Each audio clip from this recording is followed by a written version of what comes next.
Welcome to Real Estate Agent Superstars. I'm your host, RJ Baxter with Intercap Lending, and I have got a superstar guest with us today. I have Wesley Charles with Your Castle Real Estate. And Wesley is only 3 years in the business, and he's already gotten to a huge level of production. He was the top second-year agent and the top third-year agent with Your Castle. So we're really happy to have him on the show today. Welcome to Real Estate Agent Superstars, Wesley. Appreciate you joining us. Thanks for having me, RJ. I'm excited to be here.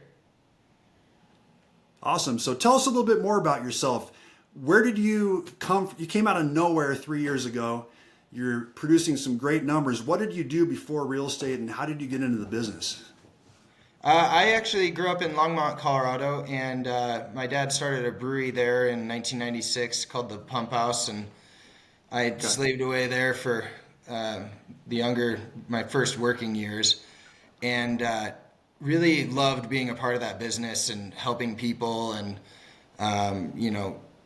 making their nights great by, giving them beer and food.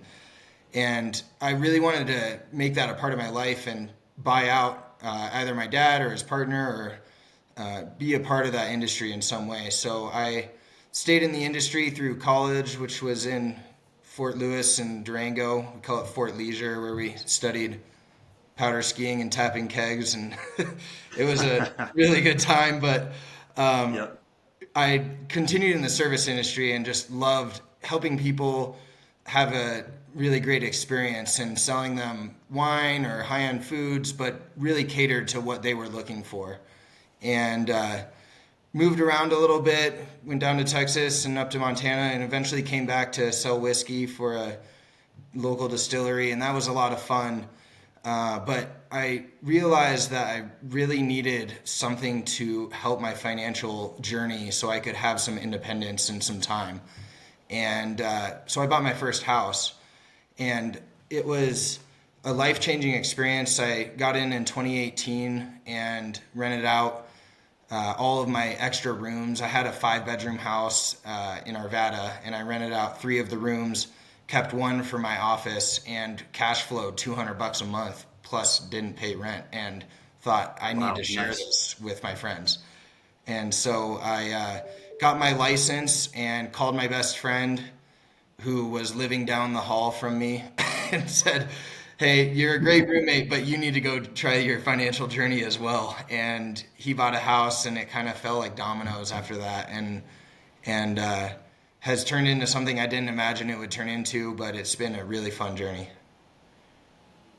That's awesome. So were you licensed at the time when your roommate friend bought their house, or was that? Yeah, no, I used a good friend of mine to buy my property, and then I got licensed shortly after that. And I became interested in fix and flips. I picked up a couple of those early on before getting licensed, and then And that helped me gain some knowledge that I think was essential to help my friends make these several $100,000 decisions. Yeah. So you've gone into that focus in your business, doing house hacking, fix and flips, and that kind of stuff. Is that right? Yeah, it's been predominantly, especially in the first couple of years, first-time buyers, which in our expensive market of Denver, house hacking is a great way for a first-time buyer to get into the market and start building equity and starting their financial journey. And fix and flips are a great way to inject cash into your life, and I really like them because it helps the market as well. You're taking something unlivable and making it livable for a family or someone who is trying to own property, and I think it's a great service to the community. Nice. So I'm sure everyone listening has heard the term house hacking, but for those of us that don't know what house hacking is, tell us what that is. Yeah, it's a pretty simple idea, and it's not reinventing the wheel. It's buying a property and renting out a portion of it while also living in it to help subsidize your mortgage. And that can be done by buying a property with multiple rooms or buying a property with multiple residences in it. So a duplex or triplex or quadplex. Mm-hmm. And there's a million ways to skin the cat on house hacking and to stay creative. And kind of cater to each person's needs, but it is a really powerful tool. What's your best story of someone you helped with a house hack? I had a buddy who purchased a property right after COVID started, and everything had shut down in March, and he purchased a single family when we weren't allowed to view property. And we contracted a house in Westminster, a 5-bedroom house, fully renovated, beautifully done by an investor. And he rented out all of the rooms and obviously got a great price on the house because he bought it when everybody was too scared to buy anything. And he lived in it for a year and then moved on to another property, a kind of pseudo duplex is what I call them. It's a single family with 2 kitchens. So he lived in one side and rented out the other. And he refinanced his original property after gaining massive equity through COVID. And he paid off debt that he had. He owed money on his truck. He owed money on school. He paid all of that debt off and bought this new property. And it was just phenomenal to watch in the course of a year a financial position just completely change. And it's one of my most fun stories to share. That's really awesome. So how many people have you helped do these kinds of things? It's a good question. I don't know that I've counted, but I think house hacking in particular, I'm around 40 or 50 different clients that have purchased property for the sake of starting their financial career. And what's really cool is almost, I would say 80 to 90% of the time, they only do this strategy for about 8 months to a year until they realize that they can either hold the home by themselves or they move in a spouse that they want to live with more long term. So it's pretty cool to watch people really grow through their financial journeys. It's my favorite part of this job. Yeah. What does it feel like to help people in that manner and change lives? It feels amazing. It's something that it's the reason I do what I do, and I like to practice what I preach. So I'd still house hack today, even though I've got twin babies and my wife and our Brazilian au pair who we adore living with us, and we just have changed our strategy and having a separate unit in our home versus having someone actually in our home, and it's just been incredible and love doing it. That's really cool. So are you seeing opportunities still in today's market with what housing is doing for people to house hack? Yeah. In fact, I think that with a single income, which, there's a lot of millennials that are making pretty strong incomes, but it's hard to buy a property by yourself in Denver right now, especially a single family home, if you don't have multiple streams of income, which is usually a spouse. So for people with single streams of income, I think it's essential to consider house hacking or some sort of creative way to afford housing and just get your foot in the door so that you can build equity and, in my opinion, not get left behind. Nice. So how do you go about identifying properties for people? We always start with what do they want, and at the end of the day, house hacking is great, but you can't buy a property if you don't have a level of love for it or an attachment or some sort of reason to be buying it other than just financial security, because I think it's a big deal when you bring people into your life and living with them, you're surrounded by them. And I'm a big fan of the saying that you're the average of the 5 people you hang out with the most. So it's not a light subject bringing someone into your home like that. So I think watching out for those kinds of things and getting homes that work for that. So that would be, do I want something attached? Do I want rooms that I'm renting out? Do I want a separate space in the basement?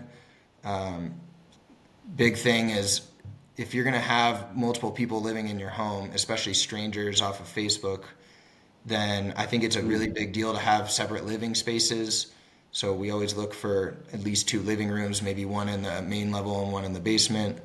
Obviously, multiple bathrooms helps release tension. And then I always tell the house hacker, you need to understand that you're the one that cares about the house the most. So you're probably going to be taking the trash out and you're probably going to be mowing the lawn. But when you get your checks at the end of the month, it really helps alleviate that pain. Right. Yeah. It's the solver of all problems. Yeah.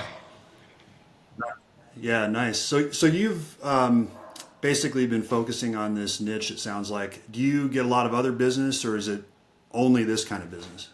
No, I actually, I feel I have a very large group of friends, and I feel like most of the people that are interested in house hacking probably have done it. And as I meet people, they're a little more, a little further along in their stages of life because I do have kids now. So I'm meeting more people with kids who house hacking doesn't quite work as well. I'm helping people with trade ups where they're selling their original residence and getting something that they can grow their families in. And then I'm also helping with a lot of fix and flip. And I've done about 10 Airbnbs in the last couple years as well. So. Oh, really? So do you mean, is that in the Denver metro area that you've done those? No, well, I've done a couple in Grand County, and Okay. then the rest are in Westminster and Arvada primarily because of regulation, Sure. and Wheat Ridge. I've done one, so it's a little all over. I drive a lot, and I think a lot of agents in Denver keep Yeah. a large I hear that a area lot. that they work in. Yeah, and so it's more of finding what's right for each client and doing the market research necessary on each deal. So yeah, it's a wide range of business for me. Gotcha. So how's the Airbnb market? Have you managed to find properties for those clients that were profitable? Yeah, it's extremely competitive right now. Bookings are pretty much identical right now that like they were last year, which actually surprised me. I thought bookings would be down with economic data, but they're just as strong as they've been. The problem is the saturation of market. There's about double the properties in the Denver metro area. So thankfully, the clients that I've worked with have listened and really set themselves apart by putting in different variables in their property that make them attractive to Airbnb guests. And by that, I mean not just providing a house, because if you're just providing a house, why would you not just go get a hotel?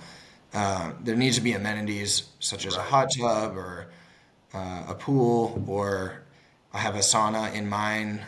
Game rooms are huge, and just little touches of comfort that set you apart from the rest of the market.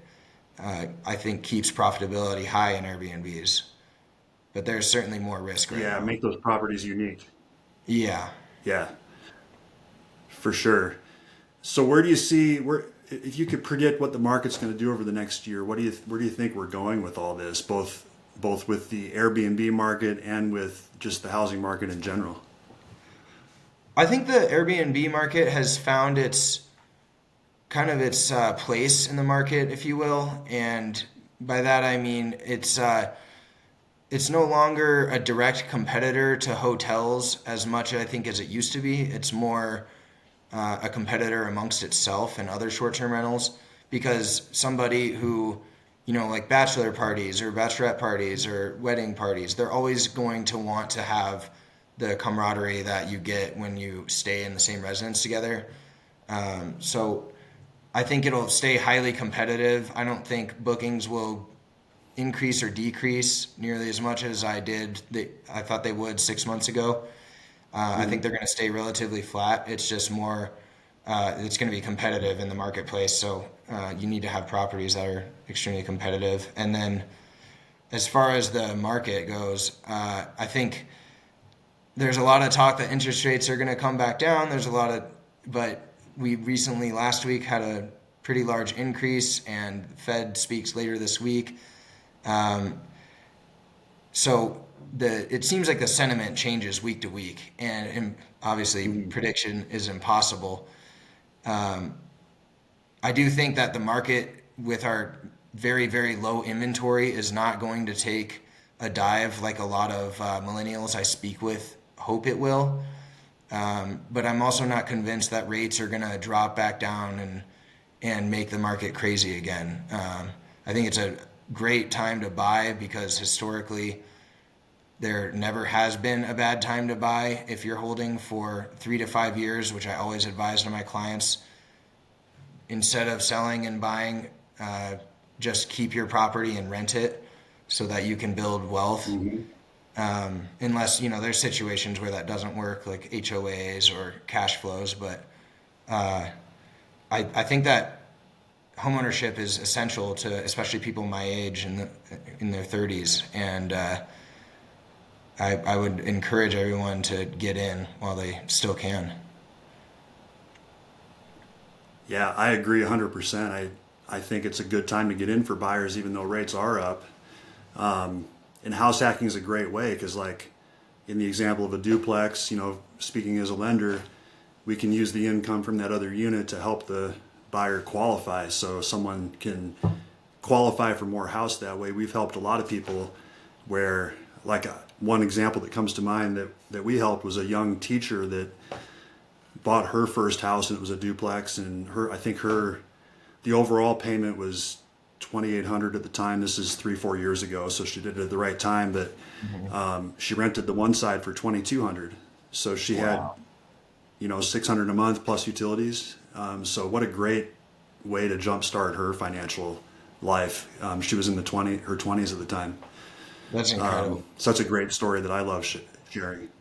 Well, and it's so cool because you can utilize FHA loans on duplexes, so you can do 3.5% down. Or I'm seeing a lot more of the pseudo duplexes I mentioned earlier, where there's 2 kitchens within a home, and I work with an investor who actually put in 2 kitchens into a single family for a client of mine, and their payment is $4,000 a month, but they're renting one of the sides for $2,400, and they had a ton of hits on that. It was incredible how many people were looking for housing like that. So they live upstairs in the 3-bed 1-bath, and then they rent the downstairs 2-bed 1-bath for $2,400, and it's only a 10-minute drive to downtown Denver. So it's pretty cool to. Nice. If somebody were to move out of one of those properties, your teacher scenario or my client, they would cash flow. It still exists. It's just you got to stay creative and nimble. You got to be creative. When you say pseudo duplex, what do you mean by that? There's in the marketplace, and I think this kind of originates from really, really expensive markets like California and Chicago. And there's risk behind them around permitting. But it's basically you have your main kitchen in the main level, and then you do a separate entrance lock off in another portion of your home, typically the basement, where it feels like a duplex, but you're not paying duplex prices. You're paying single family prices. So you save 150 to 200 grand. And again, typically they're not permitted, so there's a level of risk that each client takes on for that. But you just, as long as you run the numbers and know that you can take it on without having that secondary income in the event that anything happened, which fortunately I've never personally heard of anything, then it's a really great way to do it. There's another more legal way, if you will, would be having an ADU, which your property can get zoned for an ADU, an accessory dwelling unit, and having that unit, which is typically a unit over a garage or just a detached unit in your yard with a separate entrance, can be a great way to house hack as well. Okay. So like in the single family example with the basement kitchen, do you mean these properties are, for example, just zoned for one unit? But they are, yeah. Okay. And so again, it's the unfortunate reality of our market, but legislation has been pushing hard. I don't know if you saw Polis try to push through earlier this year more dense housing. I think this would fall into that.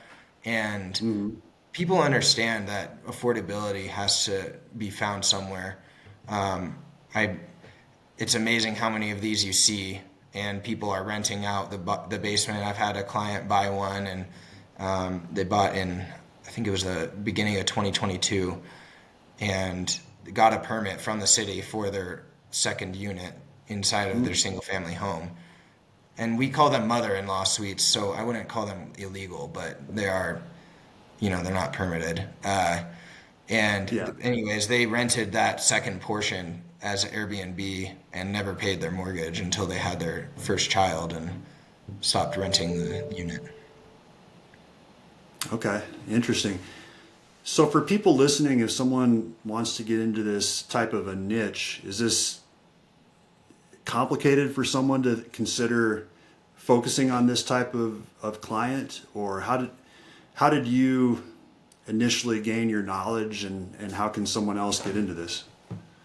When I first started, I obviously practiced what I preached that we talked about a little bit, but I listened to a ton of podcasts and predominantly Bigger Pockets, and it's where I got a lot of these ideas. So I never reinvented the wheel by any means. And I went to that source for tons of loan information on how to stay creative with loans that I've used in my personal life and helped clients use. So I don't think that it's difficult to work with this niche.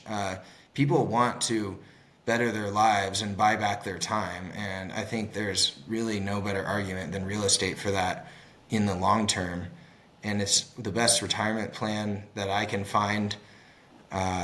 So as long as you start to understand those different aspects of real estate and learn how to convey them to your clients, I don't believe that it's difficult. And you don't have to sell unpermitted properties. You can sell duplexes, like you said, and use FHA loans with low down payments, or ADUs that are properly built.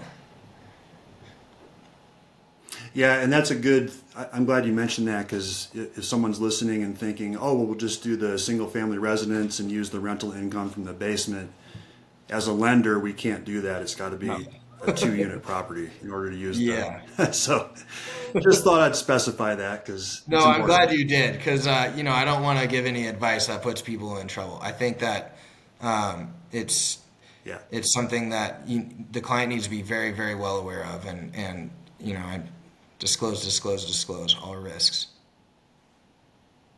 Yep. And I think your point is great with making sure that the client can afford the house without the rental income from the other unit in case something happens, or they can't rent it out, or whatever the case may be.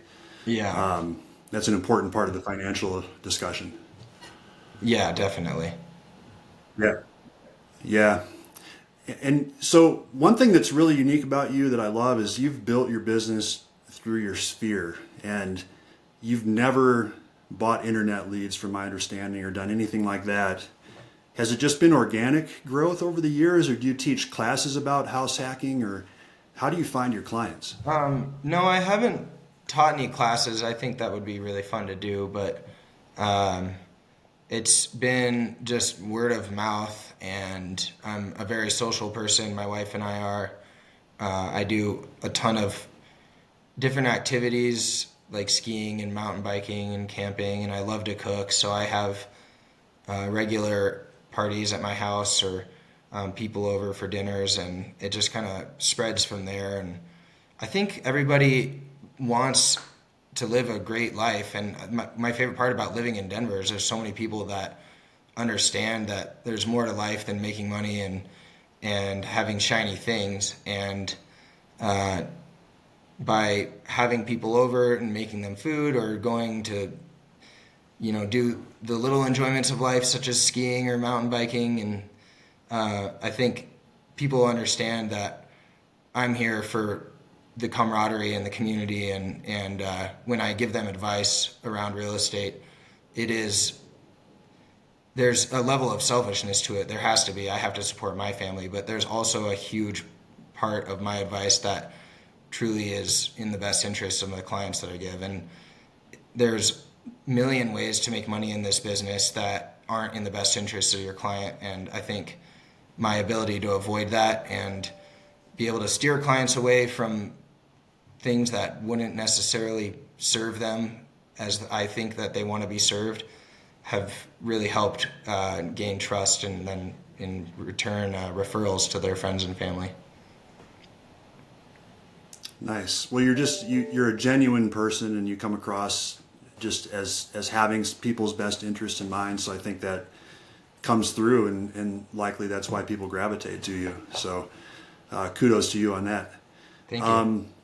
What kinds of projects are you working on right now in your business? Well, I had a big upset having twins in November. They're 10 months old now, though, so I'm starting to realize I can't use that excuse as thank you, but start to use that excuse as why am I not hitting the pavement as hard as I used to. And so we're actively looking for investment property, and my wife and I, and we miss fix and flipping, so we'll get back into that, I think, in the next 6 months.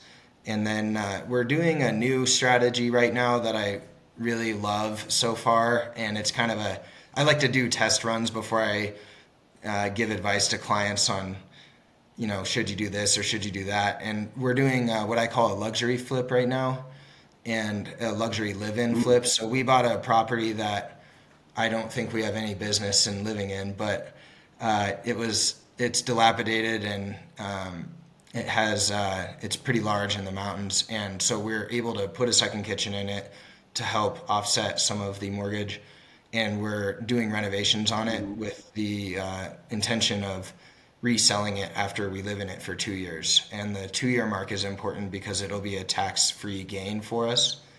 Since we're married, we can avoid up to $500,000 in taxes on a gain in real estate.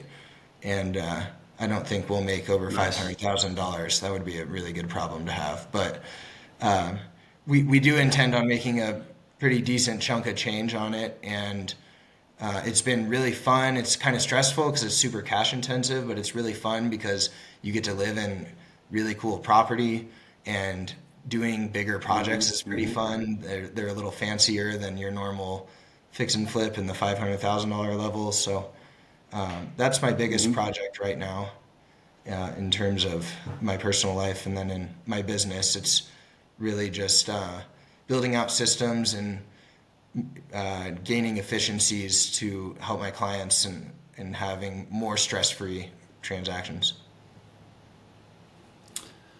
Tell me more about that. What kind of efficiencies are you building out? What kind of technologies are you using? So we have a CRM from Yorkcastle, Yorkcastle helps subsidize it, called KV Core. So having processes in there, I've been pretty much in my head CRM for most of my business. So it's obvious that I need to get all of my ideas out of my head and onto paper so I can stay in touch with my clients and follow up with them better. And it's partially marketing, but it's also, hey, this is where you're at in your life. This is what your property's worth, and just reminding myself to do that more often. And then helping celebrate the good life and the success that we're having with my clients and my friends by holding more client events, client appreciation events. So we'll be doing a pickleball tournament a little bit later this year, and a golf tournament earlier next year, and I'm excited for those. So yeah. Nice. Where are you doing the golf tournament? It'll be at Raccoon Creek. Just out of curiosity. We're in Littleton. Yeah. Okay. Nice. They have an amazing program where they line you all up and you do a shotgun start, and everybody has lunch afterwards. It's a lot of fun. Okay. That's ambitious. I've been the affiliate chair for the Mountain Metro Association of Realtors for a couple of years here, and we just did a golf tournament this summer, and man, it's an undertaking. So it is. Yeah, it's a massive undertaking, but I recently got into golf last year. It's something I didn't think I was going to get into till I broke my body mountain biking and skiing, but turns out it's a lot more fun than I thought, and I just love the social aspect of it. So yeah, going through that work, I think it'll be a lot of fun and it'll be pretty rewarding. Yeah, that's awesome. That's awesome. So if we were to fast forward, let's say 2 years, what would you want on your resume at that point? Well, I would love to have a small team working for me. I'm actually a part of a team called the Impact Team at Your Castle Real Estate, and it's an incredible group of individuals. I love being a part of it, and the amount of resource that I get from it is incredible. So I'd see myself being a part of that in a more maybe leadership position, and then having an assistant or two under me. And one goal that we're kind of working on right now, or vision, is I've noticed a lot of people using financial advisors or insurance salesmen to really guide their financial decisions in ways that I think are taking them out of the driver's seat, and not, at the end of the day, the only person that's going to have your best interest is yourself and and I mean, every aspect of life. But I feel like I can help in the financial aspect. So I would like to build a well-rounded team of a financial advisor, insurance, life insurance, and stock broker, different people, a CPA, maybe a attorney, that can be a full, well-rounded team where you can go to one place and get non-biased advice. Because if you come to me and I don't have any other interest, I'm going to tell you to buy real estate all day, as a normal real estate agent, because that's where my incentive lies. Just like your financial advisor is going to tell you to go into equities and buy life insurance. So I think there's a really broken piece there in our society, and being able to bring them all together would be huge in being able to make people, or help people make better financial decisions. So in a couple of years, I'd love to see myself playing more of a role of a financial advisor, and people bringing me into their circle for their big life decisions. I love that, because I agree. I think you gotta look at the source when you're talking to a financial advisor. There's a lot of really good ones out there, but to have more of that well-rounded approach, because financial advisors that I've talked to, they talk about a diversified portfolio, and that means being in different segments of the market, but they don't talk about other types of investments like real estate. So to put that piece in there, and I think there's a place for equities and 401ks and IRAs and those types of investments, of course. But, I think to have that well-rounded approach is a great idea. Yeah, and I agree with you. I think there's a place for all of it. It's there's just not the proper incentives in the industry and professionals, and fighting that industry is a huge task. That's the largest players in the game. The banks are funding all of that. So it would obviously start small with my sphere, and who knows where it'd grow from there. Well, thanks for being on the show, Wesley. Definitely appreciate it. I've got one more question for you. If someone was starting in the business today, what would be the first thing that you would advise them to do? I think my success that I had early on was 100% based on just taking in as much knowledge as I could. I had an unquenchable thirst. I feel that I was at classes 3-4 days a week at least through local DMAR, or NAR offers them. And then your local title companies will offer classes, and just pick up the phone and talk to people, and not only about real estate. I mean, people are in different portions of their life, and real estate is always a part of it. Somebody needs somewhere, everybody needs a place to live, but and, if somebody should be renting, then I think I tell them that. But there's always, if you keep in touch with everyone around you with good intention, I think that there's always an opportunity that somebody needs to find housing, and you can be that person with the right knowledge in your toolbox. Awesome. Sage advice from a 3-year veteran in the business, or maybe it's been 4. But We're creeping on 4. definitely appreciate you being on the show, Wesley. Thank you What's for that? having me. I said we're creeping on 4. Oh, yeah, you're welcome. There you go. There you go. Well, if someone wants to get a hold of you, how can they find you? You can find me on, I post some stuff on Instagram. It's WES_invests. So that's invest plural. And then you can search me online, and I think I've got my SEO figured out enough to where you can give me a call. But 303-601-6023. I'd love to help other professionals in the industry. So if you're listening to this and want some advice on how to grow, I'm happy to provide anything that I can. And there's always something to learn from everybody. So Awesome. Thank you so much. You're a giver, and I think the greats are givers, and I appreciate that. thank you. So RJ. if you're listening to the show and go ahead. I'm sorry. Oh, no, I just said thank you very much for having me on. Yeah, absolutely. It's been great. Well, if you're listening to the show and enjoyed it, please share, like it, leave us a 5-star review if you're so inclined, and we definitely appreciate you tuning in today. Once again, my name is RJ Baxter with Intercap Lending, here with Wesley Charles with Your Castle Real Estate, and you all have a great rest of your day.